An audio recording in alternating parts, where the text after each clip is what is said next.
Shalom, amados hermanos, y bienvenidos a nuestra Parashat Hashabua, a nuestra porción de la semana. El día de hoy seguimos ya con el Sefer el Vayikra que empezamos la semana pasada. Hoy ya nos toca la segunda Parashá de Sefer Vayikra. Este Parashá es el Parashá Eshmini, que comienza el capítulo 9, pero bueno, por supuesto tiene llega capítulo 10, el 11 y déjenme ver, es hasta el 12 y empieza la siguiente porción que es Tazria, ¿ok?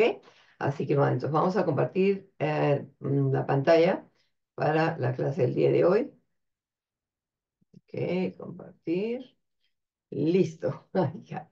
Vamos a ponerlo en toda la pantalla para que lo puedan ver y así poder que vean mejor la clase. Parece que no había problemas porque antes tenía problemas cuando ponía en toda la pantalla. Y me hacía problemas, en fin, esto. Así que espero que esto acá se desaparezca también. Y ok, listo. Vamos a ver. Aparezca. Ya, listo. Ok. Parashat Shmini. Y le he puesto el título a esta clase y se quedó mudo. Entonces, ustedes dirán, ¿por qué nombre tan raro? Que no me raro porque le ha puesto esta porción así. Así que vamos a ver de qué se trata. Bueno, en este para allá se nos relata la muerte de los dos hijos de Aarón. Así que vamos a leer entonces para el capítulo 10 del Vayikra, de Levítico, del 10 del 1 al 7, donde se nos da el relato y dice, la Torá dice, Nadab y Abiú, hijos de Aarón, tomaron cada uno su incensario y después de poner en ellos fuego y echar incienso sobre él, ofrecieron en presencia de Hashem fuego extraño, que él nunca les mandó. Y de la presencia de Hashem salió un fuego que los consumió y murieron en presencia de Hashem. No tomen nota, por favor, porque hay algo que a veces nos confundimos al entender cuando leemos. Acá dice que los consumió. Entonces, prácticamente en nuestra mente estamos pensando que fueron consumidos completamente, que lo que quedó de ellos fue ceniza, ¿verdad? Ok, no es así. Vamos a seguir leyendo. Dice así. Ok, entonces dijo Moisés a Aarón, esto es lo que habló Hashem diciendo, entre los que se acercan a mí seré santificado y en presencia de todo el pueblo seré reverenciado. Y Aarón guardó silencio. Ahí está, y se quedó mudo. Aquí viene el nombre de la clase. Bueno, y continúa diciendo, como vamos a ir hasta verso 7, dice así.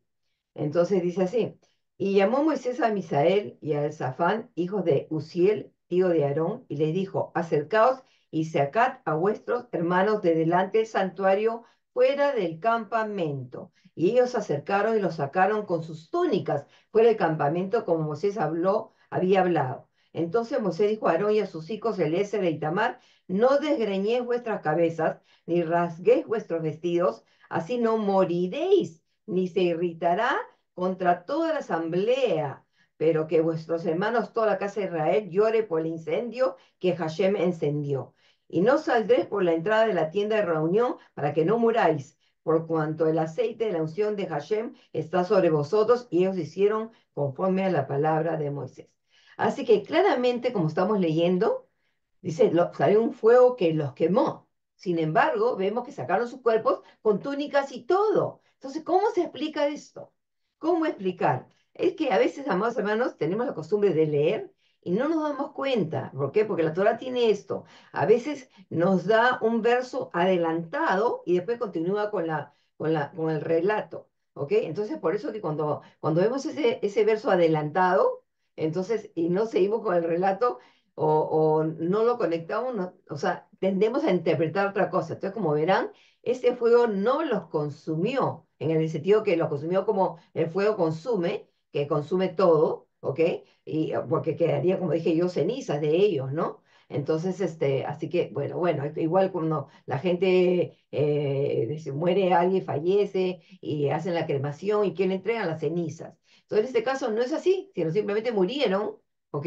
Pero nos habla de que sale un fuego. Así que vamos a tratar de entender qué está pasando aquí y qué sucede, ¿ok? Así que continuemos.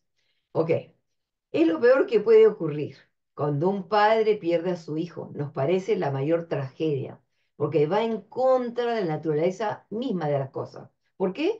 Todos morimos tarde o temprano, por supuesto, pero se supone que no debe ser así. La generación de más edad debe morir primero y dejar que los jóvenes envejezcan a su debido tiempo. Hay un ciclo, un orden en el mundo, y cuando los hijos e hijas mueren antes que sus padres, ese orden se rompe. Aarón es la segunda figura importante de la Biblia que pierde no uno, sino dos hijos. ¿Ok? Adán y Eva perdieron a Abel. Jacob pensó que había perdido a José. Incluso Faraón solo perdió a su primogénito. Solo Judá perdió también dos hijos. En la historia de Judá, acuérdense que tiene tres hijos y los primeros dos no se los quiere, o sea, fueron, el primero se casó con Tamar y el segundo, realmente el hijo murió, el segundo pues no se quiso, o sea, se llegó a ella, pero no quiso que ella saliera embarazada y vertía en el suelo y el Eterno mató, y el tercero, el Eterno, Judá no se lo quiso dar, así que vemos que Judá también pierde acá dos hijos. Entonces, pero la pérdida de Aarón es aún más desgarradora, porque los pierde ambos en un instante de fuego. ¿Cómo que de fuego? ¿Qué significa esto? Ok, no está de todo claro por qué ocurrió esto.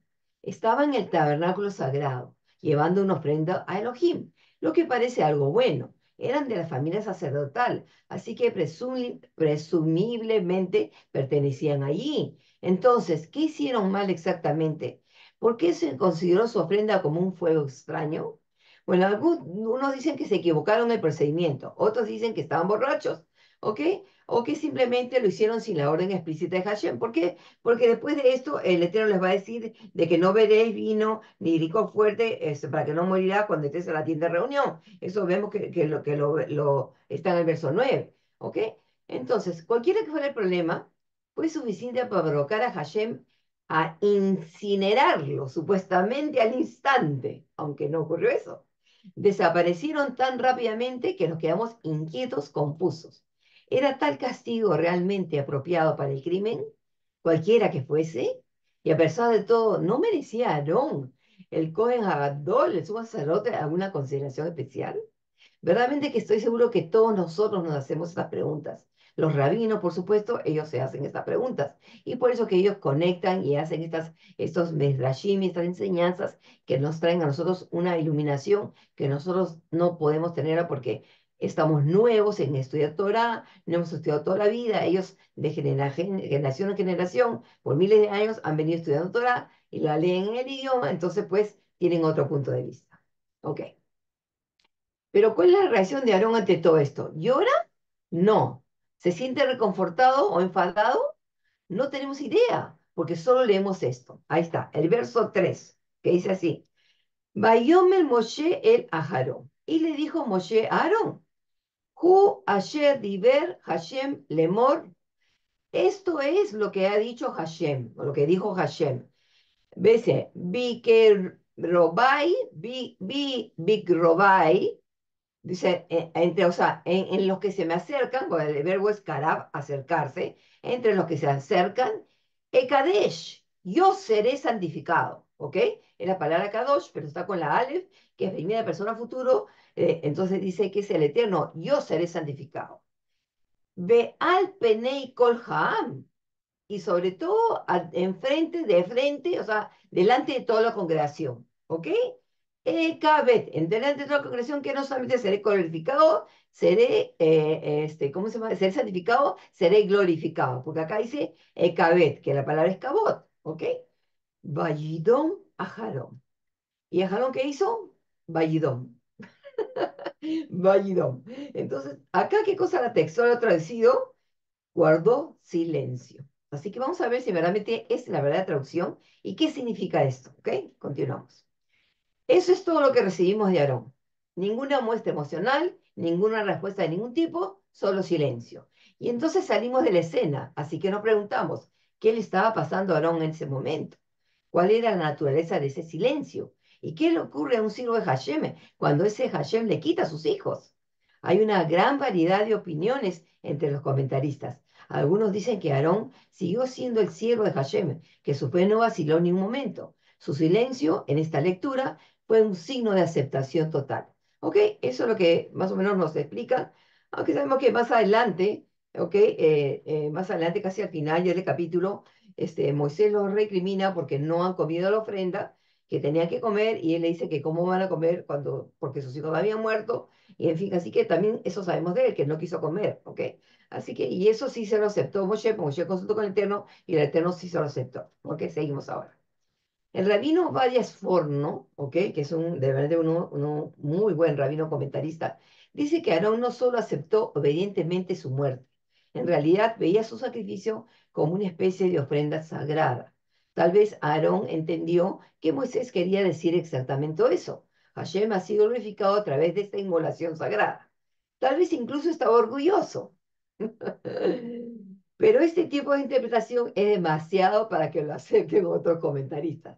Barbanel, por ejemplo, que también es otro muy buen comentarista, interpreta el silencio de Aarón no como aceptación, sino como desesperación catatónica. ¿Ok? Fue como si su corazón se convirtiera en piedra sin vida. Y por eso no levantó la voz llorando, ni se alimentó como un padre que llora a sus hijos. Tampoco aceptó el consuelo de Moisés, pues se quedó sin aliento y sin habla. Se quedó.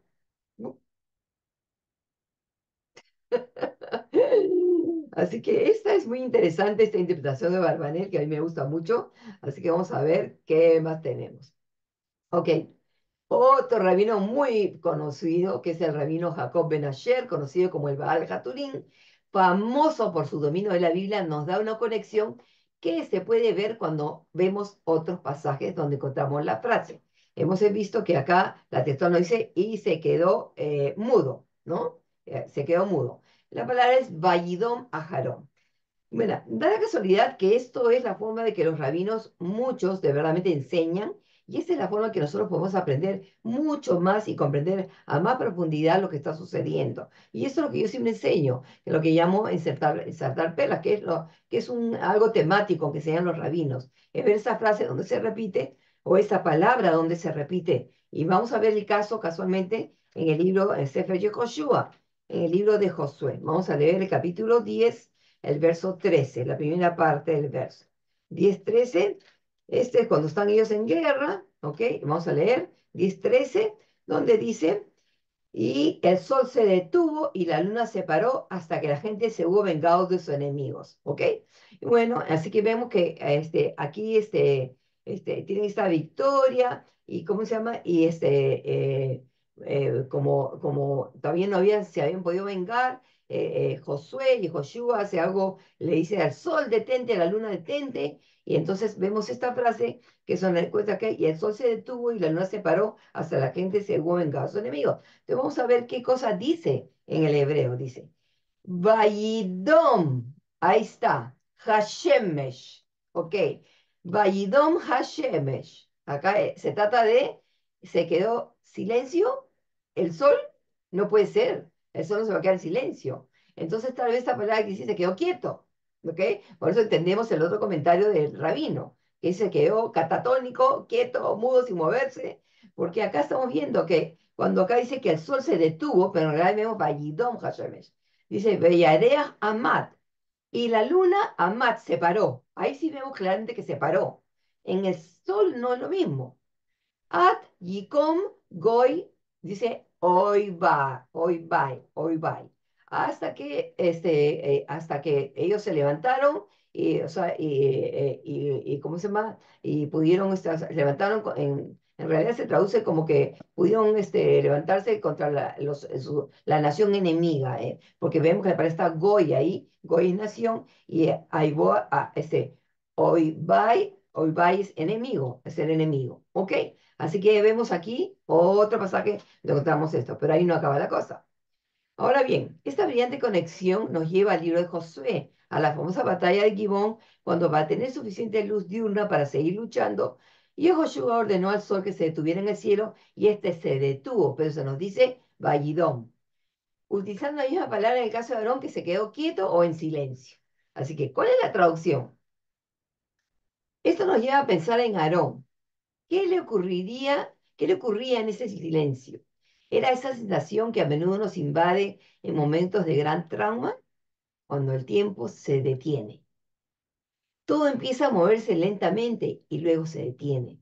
Y todos los sonidos que nos rodean se amortiguan mientras nos sumimos en un silencio atónito. El mundo retrocede y durante un largo instante solo existe ese estado surrealista de conmoción que mantiene temporalmente a una extraña distancia la inevitable y abrumadora oleada de dolor.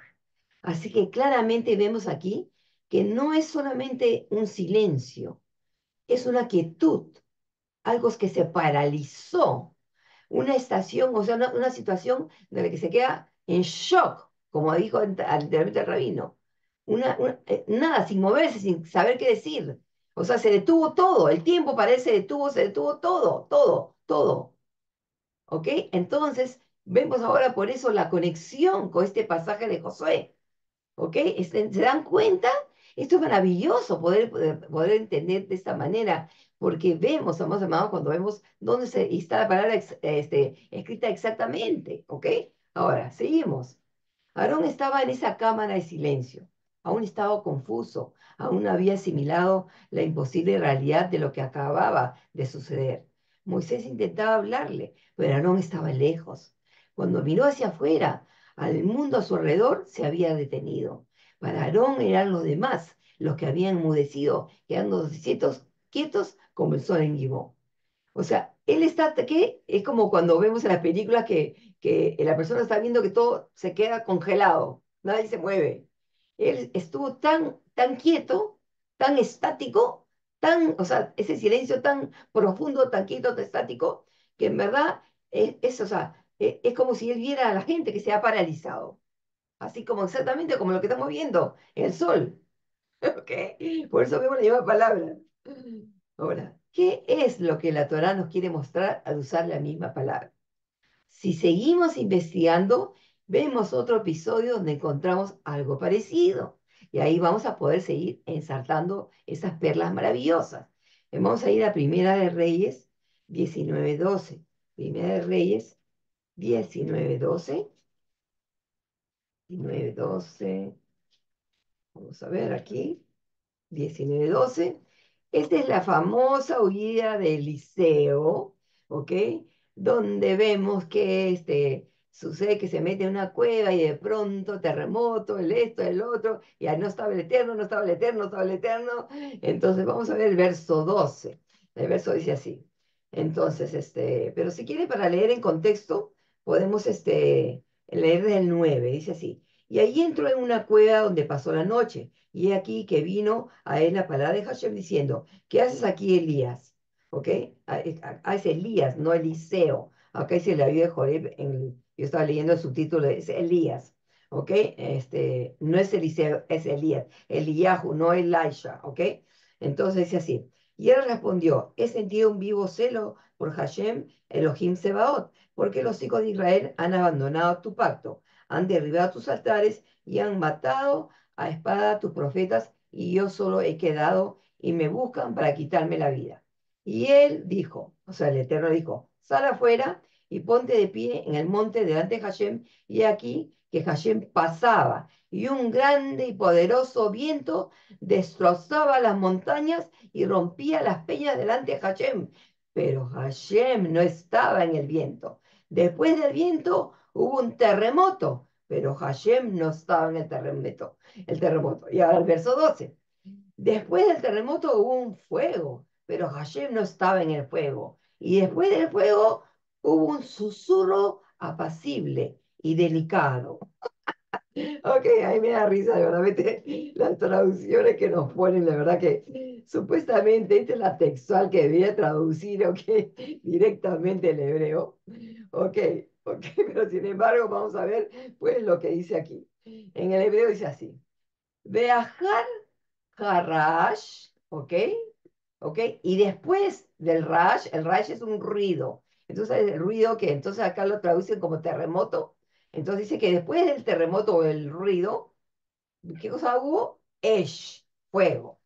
¿Ok? Y la segunda línea dice, Lo Baesh Hashem, pero no estaba Hashem en el fuego. Bejaré Haesh, y después del Haesh, del fuego, una voz de mamá de acá. ¿Ok? ¿Qué está diciendo aquí? Una voz de mamá. Una voz quieta, silenciosa. Eso es lo que está diciendo aquí. Eso es lo que estamos viendo. Estamos viendo esa palabra aquí, la palabra de mamá, que es yidom, que es él se quedó, pero la raíz está de mamá. ¿Ok? De acá. ¿Ok? Quieta, callada, en fin. Así que acá estamos viendo que aquí el Eterno, ¿cómo se llama? Como dice así, eh, y después del fuego hubo un susurro pasible y delicado. ¿Ok? Esto sí, esta voz de mamá silenciosa, que dice aquí, que la otra decía silenciosa o quieta, es lo que dice, sucedió que al oírlo, esto sí, algo increíble, Elías cubrió su rostro con su manto, salió y estuvo de pie ante la cueva, y aquí vino a él una voz y le preguntó, ¿qué haces aquí, Elías? Otra vez nuevamente. Así que vemos que aquí acá es donde en esta quietud, esta voz quieta o silenciosa, ¿ah? Que decimos así, o congelada, frisada, como vemos aquí, es esta palabra, de donde viene la palabra yidom, ¿ok? Así que aquí vemos este otro pasaje, ¿ok? Entonces, ¿qué es lo que está pasando aquí? Déjenme ver acá, sacar esto para trabajar aquí. ¿Ok? Este silencio, como el de Aarón, sigue una exhibición de fuego como estamos viendo aquí, ¿ok? Pero aquí se nos dice que Hashem no estaba en el fuego, sino en el silencio. El fuego que mató a los hijos de Aarón parecía venir de Hashem y representar la voluntad de juicio de Elohim, obviamente, ¿ok? Pero ¿cómo encontrar a Hashem en eso? No, Aarón no quiso oírlo, no podía oírlo, estaba en su silencio. Sin embargo, tal vez fue allí, en el silencio, donde volvió a encontrar a Hashem. Tal vez como Elías, Hashem le habló a Aarón a través del sonido del silencio, y Aarón le respondió en silencio, porque es difícil ver a Hashem en todas las terribles tragedias de este mundo, pero podemos descubrir a Hashem en nuestras respuestas a ellas, no en el fuego, sino en el silencio. Pero hay una conexión increíble. ¿Por qué? Porque sabemos que Hashem sí puede estar en el silencio, en el fuego. Por ejemplo, a Moshe le habló, ¿de dónde? De la zarza ardiente, pero no se consumía. Y esto nos conecta también a la muerte de los hijos de Aarón, que fueron consumidos por un fuego, pero no los consumió. Entonces, esta es obra de Hashem, es la obra de Hashem. Es la obra de Hashem que puede hablarle a Aarón, ¿ok? A pesar del fuego, a pesar de que supuestamente Hashem es el que vio el fuego. Sin embargo, ¿qué es lo que sucede con Aarón? Aarón está en el silencio, como dice aquí en la historia de Elías. Quiero que vean algo porque, miren, amados hermanos, esto es increíble, ¿ok? Porque acá yo quiero conectar esto con Apocalipsis 8:1, ¿ok? 8:1 al 5. Vamos a ir a Hit Galut, al libro de Apocalipsis, y el 8:1. Ahorita le voy a explicar la imagen, que sé que es un poco difícil para entender, pero ahorita se la voy a explicar. Pero vamos a leer el primer pasaje. Vemos acá que dice, cuando abrió el séptimo sello, lo último ya, supuestamente, ¿qué hizo? Se hizo silencio en el cielo como por media hora. Entonces acá tenemos que el Shamayim, Vayidom, Vayidom, se quedó quieto, silencio, el cielo, cuando se rompió el séptimo sello, pero se nos dice que fue por media hora. Dice, y vi a los 7 ángeles que están en pie delante de Elohim y le fueron dadas 7 trompetas. Y llegó otro ángel y se puso en pie junto al altar teniendo un incensario de oro y le fue dado mucho incienso para que lo añadiera a las oraciones de todos los santos en el altar de oro delante del trono. Y el humo del incienso ascendió de mano del ángel con las oraciones de los santos a la presencia de Elohim. Y el ángel tomó el incensario y lo llenó del fuego del altar y lo arrojó a la tierra y hubo truenos y voces, relámpagos y un terremoto. Aquí vemos claramente, amados hermanos, estamos viendo aquí, ok, esto es interesante porque quiero que vean aquí. En el capítulo 5 se nos describe que hay un rollo, que el cordero tiene un rollo, ok, ok, este rollo tiene 7 sellos.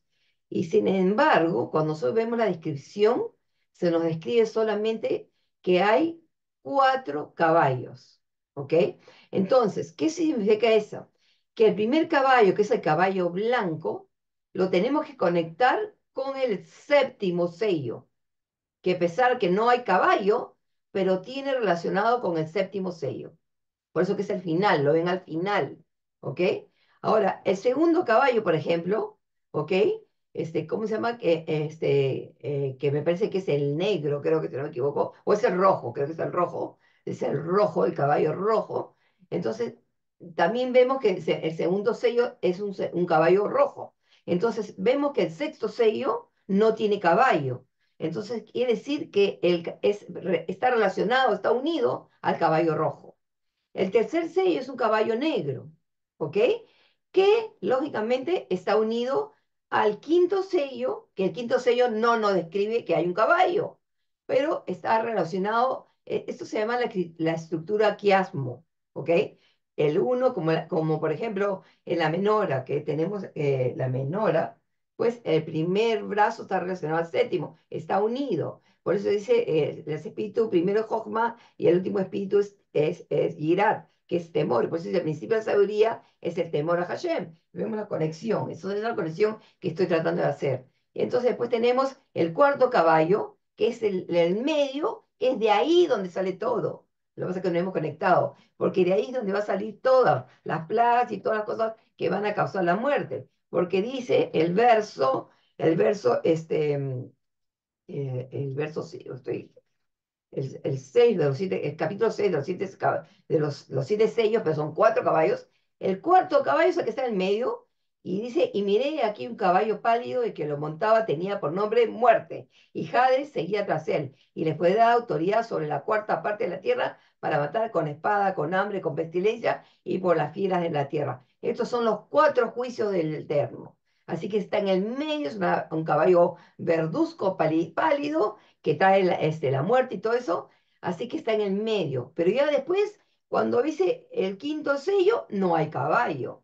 El sexto sello, no hay caballo. Y el séptimo sello, no hay caballo. Y después nos habla de los sellados, la gran multitud. Y recién aquí, en el capítulo 8 es cuando se va a abrir el séptimo sello, que causa las siete trompetas, que causa ya todo el fin de todo. ¿Ok? Entonces, por eso me pareció increíble que nosotros podemos ver aquí, esta es la obra del Eterno, la obra, digamos, del fin de todas las cosas. ¿Ok? Eso es lo que estamos viendo aquí. ¿Ok? Entonces, ahora déjenme poner esto todo en toda la pantalla. Ahora sí, aceptar. Ok, así que como verán, a mí me pareció interesante, quise por eso relacionarlo con Apocalipsis, con Higdalut, que sé que no tiene mucho sentido con lo que he enseñado, pero basándonos en la parashá, en lo que vemos, pero quise conectarlo porque de hecho tenemos que entender la conexión. Vemos aquí esta palabra, Damá, Vallidom, como lo vemos, Vallidom es tercera persona, él se quedó quieto, silencio, en realidad es estático, vamos a, como decimos, frisado, se congeló en un estado catatónico, como dijo el rabino, en que realmente pues todo se paralizó. Y entonces, esto es realmente lo que nos enseña que esto es lo que sintió Aarón cuando murieron sus dos hijos. Porque como vimos en toda la clase, la pregunta es, ¿cómo? ¿Por qué? Si sus hijos de verdad, ¿cómo se llama? Pues lo hicieron. Bueno, como dije, hay varias opiniones de que cuál fue la razón, el fuego extraño, que no lo había ordenado el Eterno. Y cuando ustedes ven la palabra extraño, en verdad van a ver que es algo como extranjero, una cosa así. Pero en realidad se trata de algo que el Eterno no había ordenado. Y como están en este capítulo de consagración de Aarón y los hijos y todo eso, ellos lo que hicieron fue grave porque no se les había ordenado hacer esto. Entonces la reacción del padre, o sea, y acuérdense que también, bueno, más adelante también se nos va a decir que realmente, pues, el incienso lo usa el sumo sacerdote, ¿ok? Y ¿cómo se llama? Y, en fin, pero también vemos que hay levitas que tienen incensario, porque vemos en la historia, pues, ¿cómo se llama? Ay, Dios mío, números 16, ¿cómo se llama? De los Rubenitas y los Rubenitas, y cómo se llama el tipo como es un malvado, nunca me acuerdo su nombre. Ok, el número 16 es la rebelión de Korah. Coraj y la reunión de, ok, vemos que también ellos tienen ahí, hay 250 que tenían incensarios, en fin. Así que la verdad, por eso nos hace muchas preguntas, cuál fue la razón que ellos pues, pues tenían su incensario, eran levitas, todavía eran hijos de sumo sacerdote, y en fin, así que nos hace ver, pero lo que sí tenemos que entender es esto, el sentimiento de Aarón. Aarón, ¿qué cosa es? Se congeló, se frizó, no pudo decir una palabra. Y todavía se le dice que no puede rasgarse las vestiduras, que esa es la señal de duelo que es, siempre la vemos en la Biblia. Los hijos de Israel iban a llorar por los hijos de Aarón, pero Aarón no podía llorar, Aarón no podía rasgar las vestiduras, no podía decir nada, absolutamente, quedarse quieto, como el sol se paralizó, como se congeló, el tiempo se quedó así para él. Eso es lo que tenía, él tenía que seguir con su servicio, después más adelante, pero lo que vemos es que no quiere comer. Así que esas son las dos cosas que vemos y que realmente nos muestran, pues, como digo yo, los sentimientos tan profundos de Aarón cuando ve la muerte de sus dos hijos, Nadab y Abijú. ¿Ok? De verdaderamente es un golpe muy doloroso para un padre, como dije al principio, ver morir a sus hijos, porque es en contra de la naturaleza, porque lógicamente la gente de mayor es la que debe morir primero, no los pequeños. Y es una tragedia ver morir a tus hijos cuando están chiquitos, pequeños, jóvenes o cualquier edad. Los padres son los primeros que deben irse, ¿no? Pero en este caso vemos a Aarón que ve sus hijos se van. Y entonces, pero vemos de verdaderamente que parece, realmente creo que el Turín, cuando dice que realmente la fe de él no se conmovió, yo creo así igual, que él de verdaderamente aceptó, quieto, estático, se quedó estático, quieto, callado, todo, pero aceptó el juicio del Eterno. Porque verdaderamente él es el sumo sacerdote, y si no tiene la emuná para entender cuando el Eterno hace un juicio, por qué lo hace, y esa es la emuná que nosotros necesitamos. Tener esa emuná de no preguntar, ¿por qué, Señor? ¿Por qué? No. Simplemente tal vez en las situaciones que nos tocan en la vida, enfermedades, cáncer, cosas que pasan en la vida, perdemos el trabajo, siendo creyentes y guardando todo y nos preguntamos por qué, por qué, por qué. Tal vez lo mejor que podemos hacer es como Aarón, quedarnos quietos, quedar en silencio, tal vez más adelante podremos entender. Porque a veces cuando se cierra una puerta, se abre otra. O cuando de repente nos pasa algo, ¿es por qué? Porque nos está salvando de algo. Nosotros de verdaderamente nadie tiene la mente del Eterno, pero su mente sí es de verdaderamente de Gesed y de Rahamim, es misericordia, de gracia y misericordia. Y en eso tenemos que confiar cuando estamos en estos momentos. Es como la historia de, por ejemplo, de el rey Ezequías, que se le dice, prepárate que vas a morir. Y él pide tanto, que le den más años de vida, que el profeta le dice, ya, pregúntale al Eterno, y el Eterno le dice, le te hago 15 años más de vida. Pero era su tiempo. ¿Por qué tenía que irse? Porque si él se iba en ese momento, no nacía Manasés, el peor rey de Judá, que es el que causó toda la desgracia al reino de Judá. Así que ustedes por eso tienen que entender, amados hermanos, que el Eterno sabe lo que hace, y entender esa es la muná que debemos tener. Seguir confiando, y sobre todo en este tiempo que nos ha tocado vivir, que sabe lo que nos espera. Seguir confiando. Tal vez va a haber momentos que hay que quedarnos quietos, callados, congelados, todo esto nos va a pasar, pero la emuná tiene que seguir, confiando siempre en Él, viendo siempre nuestros ojos hacia Él, y entendiendo de verdaderamente que Él todo lo que hace es, como dice la palabra en Romanos, todo ayuda para bien para los que aman a Elohim y los que han sido llamados de acuerdo a su propósito. ¿Has sido tú llamado hermano o hermana de acuerdo a su propósito? Entonces, si es así, tienes que entender que todo va a ayudar para bien. Aunque no lo veas así, así será. Así que espero que verdaderamente esto les haya ayudado a poder entender algo que seguramente que siempre nos hemos hecho muchas preguntas al respecto. ¿Por qué? ¿Por qué? ¿Por qué? Pues ahora tienen algunas respuestas. Así que espero que hayan disfrutado como siempre de esta clase. Y bueno, agradecida con las personas que están apoyando nuestro ministerio. Verdaderamente que, amadas hermanos, que les agradezco sinceramente delante del Eterno con todo mi corazón. De verdaderamente, y también les pido que me mantengan en oración. Saben que estoy con problemas con una enfermedad bronquial que no tiene cura supuestamente, pero bueno, el médico no tiene la última palabra, la última palabra la tiene el Eterno y voy a confiar que Él va a hacer todas cosas nuevas en mi vida porque tengo varias cosas malograditas por adentro y sé que Él va a hacer sus milagros y va a seguir, por lo menos dándome las fuerzas para seguir para continuar con ese llamado que Él me dio en el cual desde que puse, de verdaderamente puse, ¿cómo se dice? Ay, se me dan las palabras siempre, siempre que decidí seguir ese camino, seguí adelante y nunca miré hacia atrás y así voy a seguir siempre hacia adelante.